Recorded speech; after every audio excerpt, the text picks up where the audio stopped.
How to fix Spotify sync app error. Today guys, I will show you the solution how to fix and solve this problem. Just watch this video till the end. So let's start. So first, now you have to go and open the settings of your phone.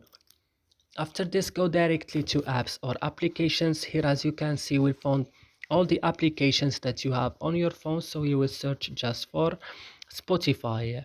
When you found Spotify, just open it like this and go directly to storage option. Then go to clear data and click OK, and go back and click on force stop and click OK. And the last thing is to updating your Spotify on Play Store or App Store, and that's it. So I hope this video is helpful for you. Don't forget to like and subscribe in our channel. See you in another